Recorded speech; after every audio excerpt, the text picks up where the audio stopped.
காலை வணக்கம் நண்பர்களே. நான் தான் உங்கள் பார்த்து பேசுகிறேன். நான் ரொம்ப நாள் கழிச்சு உங்கள்கிட்ட பேசுகிறேன். எனக்கு ரொம்ப சந்தோஷமாக இருக்குது. இன்றைக்கி நான் உங்களுக்கு ஒரு குட்டி கதை சொல்ல போகிறேன். லாஸ்ட் ஒரு காலங்க அதில் கருத்துக்கு பிடிச்சிருந்தா ஒரு லைக் பண்ணுங்கள். ஒரு ஊரில் ஒரு ராஜா இருந்தார். அவருக்கு குழந்தையும் கிடையாதான்.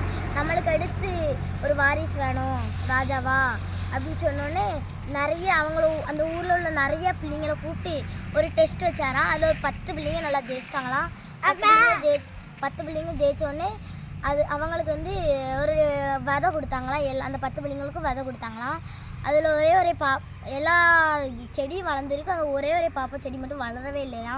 அதனால அவங்க ஃப்ரெண்ட்ஸ்லாம் சொன்னாங்களாம், எங்கள் செடி தான் வளரவே இல்லை, அதனால் நாங்கள் கடையில் போய் ஒரு விதை வாங்கிட்டு வந்து நாங்கள் போட்டோம், அப்போ தானே நாங்கள் இளவரசன் ஆகும் அப்படின்னு சொன்னாங்களாம். அப்போ அந்த பாப்பா வந்து அவங்க அம்மா அப்பா சொன்னாங்களாம் அந்த பாப்பாட்ட, எப்போவுமே உண்மையாக இருக்கணும், யார்கிட்டையும் போய் சொல்லக்கூடாது, எல்லாத்தையும் உண்மையாக இருக்கணும் அப்படின்னு சொன்னோடனே ஒரு வாரம் கழித்து அந்த ராஜா அரண்மனைக்கு போயாச்சு.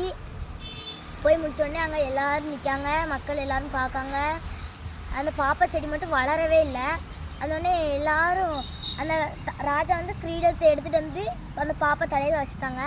வச்சோடனே அவங்க மக்கள் எல்லோரும் கேட்காங்க அந்த ராஜாட்ட, ஏன் ராஜா அந்த பிள்ளை செடியில் வளரவே இல்லை, நீங்கள் அவளுக்கு போய் கிரீடத்தை வச்சுருக்கீங்க அப்படின்னு சொன்னாங்க. ராஜா சொன்னாரா, நான் அவிச்ச விதையை கொடுத்தேன், அவிச்ச விதை எப்படி வளரும் அப்படின்னு கேட்டாங்களா.